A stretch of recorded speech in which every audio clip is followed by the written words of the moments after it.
Nous sommes dans la joie de pouvoir encore nous retrouver chez vous. C'est pourquoi nous vous saluons dans le beau et précieux nom de notre Seigneur Jésus-Christ. C'est un honneur pour nous et c'est un privilège de pouvoir être en train de travailler avec le Seigneur dans ces temps sur l'importance de la prière, la manière de prier, la force qu'il y a dans la prière. Notre émission mensuelle qui est Instruite en moi nous encourage et nous invite à la prière, à bien prier et à donner à Dieu d'être glorifié à travers notre vie de prière. Instruite en moi, c'est prier et bénir Dieu à travers ce qu'il fait chaque jour pour nous, pour chaque mois. Nous voulons donc qu'un enfant de Dieu sache que prier est une bonne chose et qu'en tant qu'enfant de Dieu, je dois prier. En tant qu'enfant de Dieu, je ne dois pas simplement prier, mais je dois aimer prier Dieu. Et en tant qu'enfant de Dieu, je dois savoir comment prier pour ne point être frustré. Et c'est pourquoi, après avoir abordé le sujet sur les différents points qui pourraient donner à notre prière de ne pas être exaucée, donc croire que Dieu tarde à nous exaucer. Aujourd'hui, nous voulons parler d'un autre point important pour la prière, c'est-à-dire l'autorité que nous avons dans la prière. On serait amené à nous demander d'où nous vient cette autorité avec laquelle nous prions ou d'où nous vient l'autorité que nous utilisons dans la prière. Mais avant d'aborder ce thème, je voudrais déjà qu'on dise merci à Dieu qui a pris soin de nous durant tout ce mois de février. C'est un mois spécial qui ne reviendra, qui est dans les jours de 29, ne reviendront que dans 4 ans encore. Et nous voulons dire merci au Seigneur qui nous a fait la grâce de traverser ces 29 jours. Seigneur, nous te disons merci, nous te bénissons pour janvier, mais nous te rendons toute la gloire pour février. Tu as été bon pour nous, tu nous as conduits durant ces 29 jours et nous te bénissons pour ce que tu as fait et pour ce que tu continues de faire pour nous. Que ta paix et ta grâce abondent dans nos vies et merci, ô Dieu, de ce que tu nous donneras pour ceux qui prendront l'émission en marche après que nous ayons fini le mois de février. Seigneur, de se rendre compte que tu resteras encore celui-là qui conduira nos pas. Que ta paix et ta grâce reposent sur nous. Bénis cette haute émission et que la gloire te revienne au nom de Jésus. Amen. Alors, la question que nous nous posons aujourd'hui, à laquelle nous allons nous efforcer de répondre, c'est d'où nous vient, en tant qu'enfant de Dieu, notre autorité quand nous prions. Quelle est la puissance qui agit à travers de toi et au travers de moi dans nos prières quand nous sommes en train de demander au Seigneur? Alors, il s'agit donc de prier pour avoir la victoire, mais il s'agit de la victoire dans la prière. On sera donc à se demander, amené à nous demander, est-ce que la prière est un combat? Je dirais oui. La prière est un combat, et à travers ce combat-là, nous avons donc besoin de remporter la victoire. Et notre victoire doit se faire selon les normes du Seigneur parce que nous combattrons selon ce que Dieu veut. Regardez ce que la parole de Dieu déclare dans le livre de Éphésiens chapitre 6. Éphésiens chapitre 6, la Bible nous parle des armes de combat. À partir du verset 10, il est écrit « Au reste, fortifiez-vous dans le Seigneur et sa force toute puissante. Revêtez-vous de toutes les armes de Dieu afin de pouvoir tenir ferme contre les ruses du diable. Car nous n'avons pas à lutter contre la chair et le sang, mais contre les dominations, contre les autorités, contre les princes de ce monde de ténèbres, contre les principautés, contre les esprits méchants dans les lieux célestes. C'est pourquoi revêtez-vous et prenez toutes les armes de Dieu afin de pouvoir résister dans le mauvais jour et de tenir ferme après avoir tout surmonté. » Du coup, à travers ce passage, nous nous rendons compte que notre combat n'est pas un combat charnel, il n'est donc pas un combat physique, il est un combat spirituel, un combat contre les forces des ténèbres, un combat qui se font avec des entités ou contre des entités qui ne sont pas physiques. Je peux déjà m'arrêter là pour dire que si nous avons pour cible une personne physique, nous sommes en train de nous tromper de combat ou nous sommes en train de mener le mauvais combat. Notre combat n'est pas sur le plan physique, bien qu'il ait des répercussions dans le physique, il est sur le plan spirituel. Et c'est pourquoi on ne peut pas mener ce combat spirituel, remporter des victoires, si nous ne combattons pas avec les armes spirituelles, avec les armes que Dieu nous donne. Si vous voyez dans la suite de ce verset, vous vous rendrez compte que le Seigneur donne un certain nombre d'armes qui représentent des attitudes ou des dispositions qui n'ont rien à voir avec ces armes qui sont faites, ces armes qui sont construites à partir des matériaux ou à partir des métaux. Et le passage de 2 Corinthiens au chapitre 10, le verset 4 nous confirme que nos armes ne devront donc pas être des armes que le monde utilise, mais des armes qui sont spéciales. Il dit au verset 4, « Car les armes avec lesquelles ne sont pas charnelles, mais elles sont puissantes par la vertu de Dieu pour renverser les forteresses. » Elles sont puissantes par la vertu de Dieu. Donc nos armes qui ne sont pas charnelles sont puissantes par Dieu. Elles sont puissantes entre nos mains par Dieu. Je m'arrête pour dire que quand nous parlons de combat spirituel, souvent nous avons tendance à rattacher ce combat spirituel à des cris, prier à haute voix, battez des mains, faites tel ou tel geste. Donc il y a des cris, il y a des battements des mains, il y a des gestuels. Il y a même l'utilisation de certains objets qu'on pourra donc recommander ou encourager pour dire que nous sommes dans un temps de prière, de combat. On pourra certainement dire à certaines personnes, « Ah non, il faudra que pendant que tu es dans cette période de combat spirituel, mets ta Bible au chevet de ton lit. » Notre autorité, c'est donc d'abord notre appartenance à Christ. Ensuite, être rempli de l'Esprit de Dieu, donc conduit par l'Esprit, être capable d'obéir à Dieu. Mais le troisième élément, c'est notre revêtement, revêtu de l'Esprit de Dieu, revêtu de la puissance de Dieu. Le revêtement, c'est cette puissance que Dieu va manifester lui-même au travers de nous, comme il le veut. Alors, je serai plein d'autorité dans la prière quand je ne vais pas imposer ce que je veux à Dieu, ou quand je ne vais pas forcer la main à Dieu, mais quand je vais laisser Dieu se servir de moi pour avoir la victoire dans toutes les batailles. Et c'est pourquoi je suis amené à te demander, est-ce que tu es tenté de te lancer dans toutes les batailles, même quand Dieu ne t'a pas donné le OK?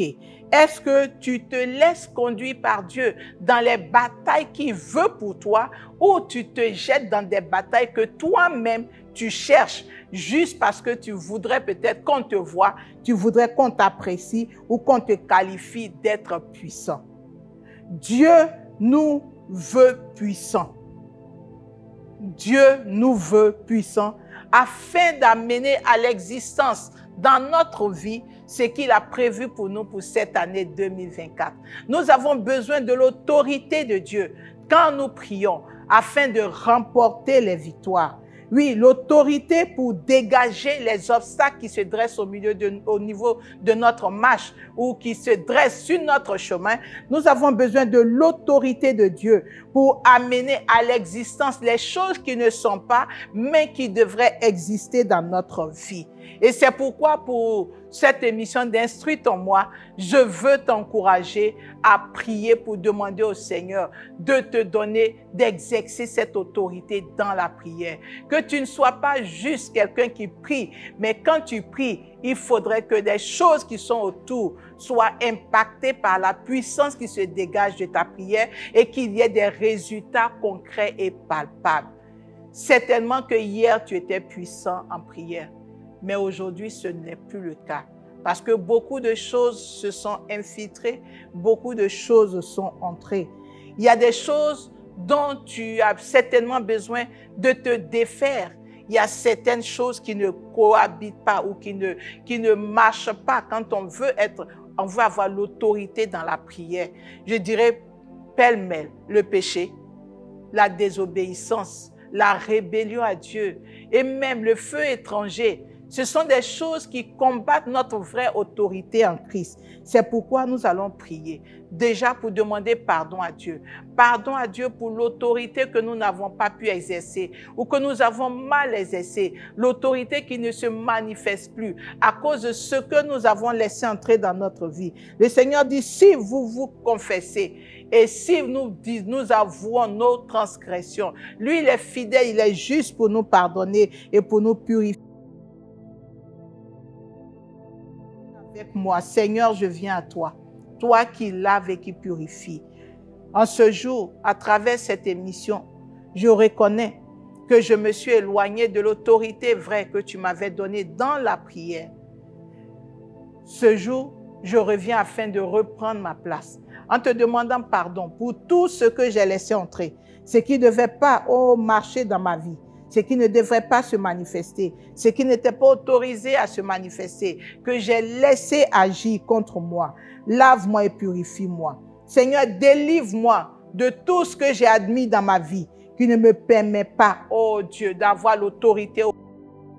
Seigneur, j'ai bafoué ton autorité en me livrant à des choses qui ne t'honorent pas. J'ai bafoué ton autorité en allant emprunter d'autres choses qui n'étaient pas de toi. J'ai bafoué ton autorité en laissant ma vie entre les mains des seigneurs, des personnes et oubliant que toi-même tu m'as établi dans la prière.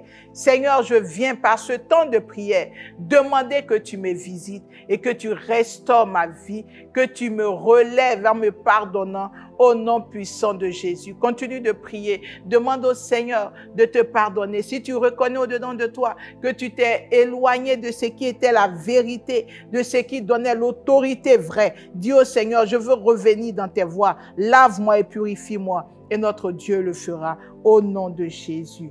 Nous sommes à instruire ton mois. Et pour ce mois, Dieu veut que tu aies l'autorité dans la prière. Tu ne prieras pas pour prier, mais tu prieras avec autorité. Le deuxième point de prière que nous allons élever, c'est que Dieu restaure ton autorité. Lorsque l'autorité a été bafouée, il faut que l'autorité soit restaurée, que l'autorité soit restaurée. Tu as demandé pardon au Seigneur, demande que l'Esprit de Dieu te remplisse jusqu'au débordement et que l'Esprit te revête, que tu sois revêtu, que tu sois revêtu, que tu sois revêtu. Demande une restauration, demande une restauration. De là où tu étais tombé, là où tu avais faibli, là où tu avais manqué de force, que la puissance de Dieu te visite, que la puissance de Dieu vienne restaurer chaque chose. Seigneur, nous prions en ce jour pour une restauration dans la prière.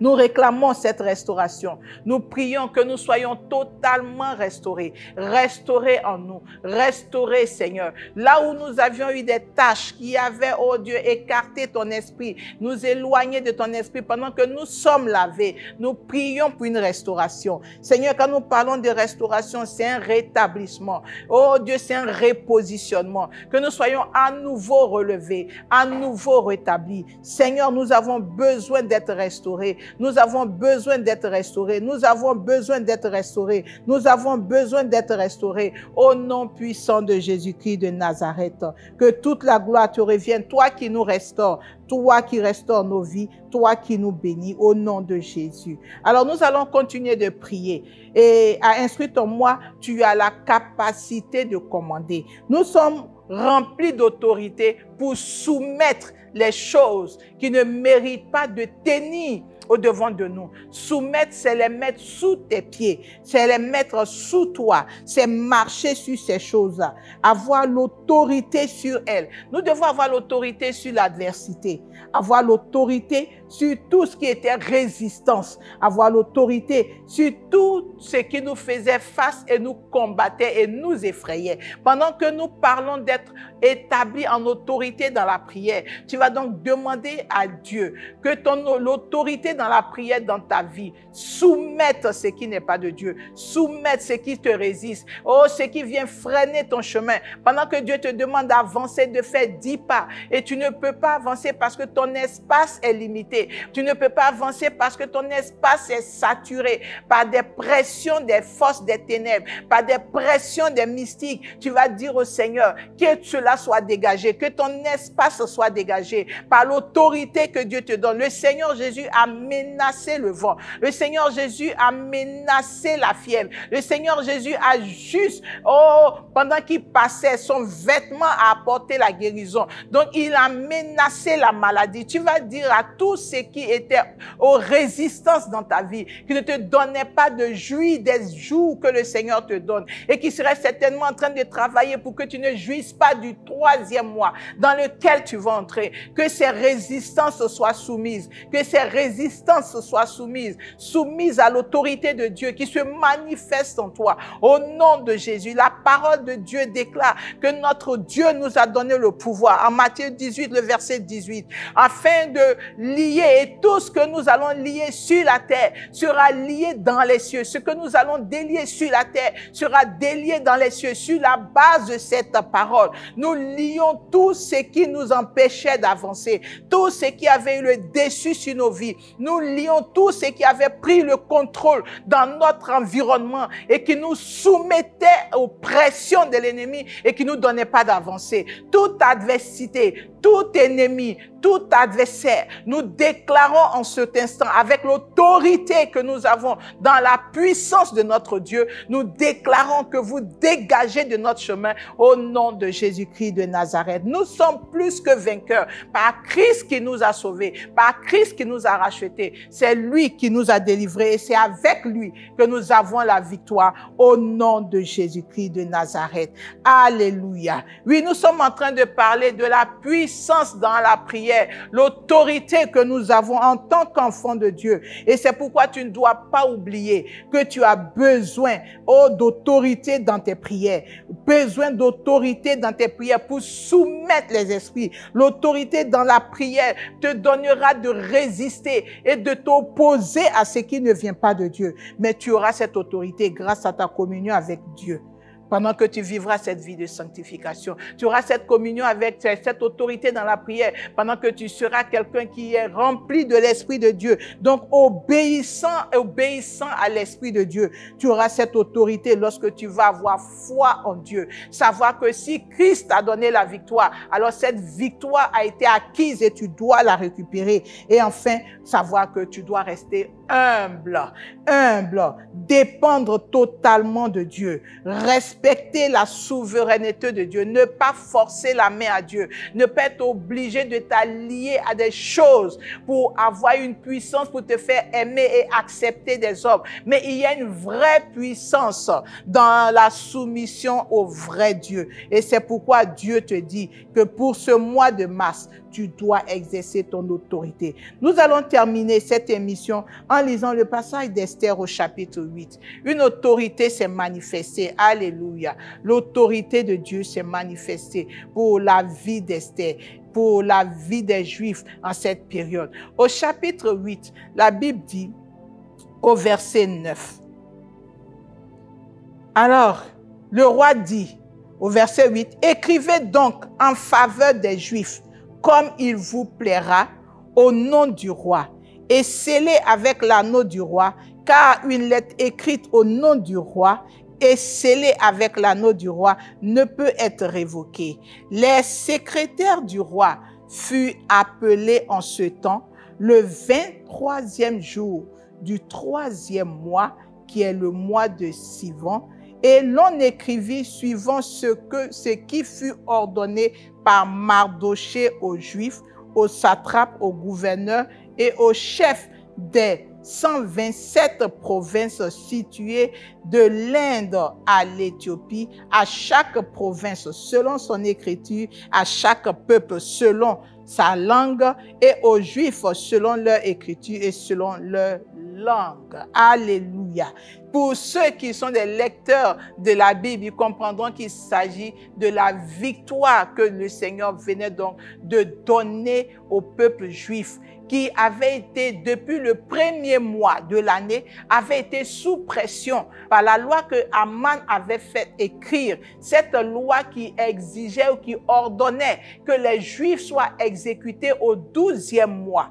Mais au 3e mois, une première victoire venait d'être accordé à ce peuple-là parce qu'un nouveau décret venait d'être pris. L'autorité de Dieu s'est manifestée pour donner la victoire. Pour ce 3e mois, tu prieras pour dire au Seigneur que ton autorité dans la prière te donne la victoire. Quelles que soient les batailles, quel que soit ce qui s'est fait dans le passé, quel que soit ce qui s'est organisé contre toi, ceux qui ont travaillé durant des années contre toi, tel le Seigneur a donné la victoire à Mardoché et à tout le peuple juif en un 3e mois. Et pendant que Dieu te parle de l'autorité dans la prière, que la victoire soit ton partage au nom de Jésus. Seigneur, je prie que ce 3e mois soit un mois de victoire, un mois de triomphe. Sur la base d'Esther chapitre 8, nous prions qu'en ce 3e mois, chacun de tes enfants ait son miracle, que chacun de tes enfants ait son témoignage de victoire et de triomphe, que chacun de tes enfants reconnaisse que ta main a agi afin de leur apporter la délivrance. Certainement des démons les oppressaient, que la délivrance leur soit accordée. Il y avait certainement un homme fort qui les limitait, que l'homme fort soit écroulé. Il y avait certainement une parole de malédiction qui traînait, qui agissait contre leur vie, que cette parole-là soit brisée, que la victoire qui vient de l'autorité de toi, Seigneur, soit communiquée à la vie de chacun de tes enfants au nom puissant de Jésus-Christ de Nazareth. Mois de victoire, mois de triomphe pour chaque enfant de Dieu qui exerce l'autorité, qui exerce la vraie autorité de Dieu au nom de Jésus-Christ de Nazareth. Alléluia. Instruis en moi, c'est nous enseigner et nous encourager à la prière fervente et vraie. Car la prière fervente du juste est d'une grande efficacité. Et je crois que ta prière en ce 3e mois aura eu un grand impact dans le restant de ta vie, tout au long de cette année et pour les autres années qui arrivent. On ne sera terminé cette émission sans demander la visitation de Dieu en nous apportant les fruits de chaque mois. Parlant des fruits de chaque mois, nous sommes en train de demander ce qui nous revient de droit, ce que Dieu a planifié pour nous. C'est pourquoi nous disons sur la base d'Apocalypse 22, verset 2, que tout ce que Dieu a en réserve pour nous en ce mois, que cela soit manifeste. Nous refusons que l'ennemi, qu'une autorité ou une entité, qu'un prince des mondes des ténèbres, ait la main sur des choses qui nous appartiennent. Seigneur, nous nous alignons à ta parole, nous nous soumettons à ta parole et nous déclarons que ce que tu as prévu pour nous, pour ce 3e mois, soit relâché, libéré au nom de Jésus-Christ. Nous appelons dans notre vie, Seigneur, les fruits de ce premier trimestre. Seigneur, que ce mois de mars ne se referme pas, que ce premier trimestre de 2024 ne se referme pas sans que nous ayons reçu dans notre vie, les fruits de ce trimestre. Seigneur, que le dernier mois de ce premier trimestre nous ouvre de grandes portes, Seigneur, nous arrose de ta part, que les portes des cieux, Seigneur, les écluses des cieux soient ouvertes pour nous, que tu nous arroses en abondance au nom de Jésus. Bénis nos vies, remplis-nous, relève-nous dans la prière. Faites de nous des guerriers, des guerrières, Seigneur, de victoire dans la prière. Au nom puissant de Jésus-Christ de Nazareth. Alléluia. Chers privilégiés, ça a été un réel plaisir pour nous d'être avec vous, pour partager ces quelques leçons, pour réussir et pour avoir la victoire dans la prière. Nous croyons que cela vous fait du bien et que cela vous donnera de faire mieux dans votre vie de prière. Nous sommes la porte des cieux et nous sommes à Abidjan et c'est pourquoi nous voulons vous inviter à nos différents programmes. Nous serons très heureux déjà le 1er mars de vous recevoir à notre programme de prééminence qui pour nous est un programme qui nous permet de confirmer dans notre vie le passage selon lequel Dieu qui nous donne d'être obéissants nous bénit en disant que nous ne serons pas la queue mais nous serons la tête. Nous sommes donc appelés à la prééminence. Et le thème, c'est qui a volé ma prééminence. Ça sera un thème, un temps de partage, un temps d'enseignement, mais un temps de prière pour un repositionnement selon Dieu. Que Dieu vous bénisse. Nous serons très heureux de vous recevoir si vous êtes à Abidjan à nos différents cultes. Nous avons 2 cultes chaque dimanche. Le premier culte de 7h30 à 9h30 et le deuxième culte de 10h à 11h45. Et le premier dimanche, tous les premiers dimanches, nous avons un seul culte. Nous prions donc, qui a donc lieu de 8h30 à 11h. Que Dieu vous bénisse, que sa grâce abonde et surabonde dans vos vies et que ce troisième mois soit arrosé et que la puissance qui est dans la prière, le pouvoir et l'autorité dans la prière soit votre partage au nom de Jésus. Amen.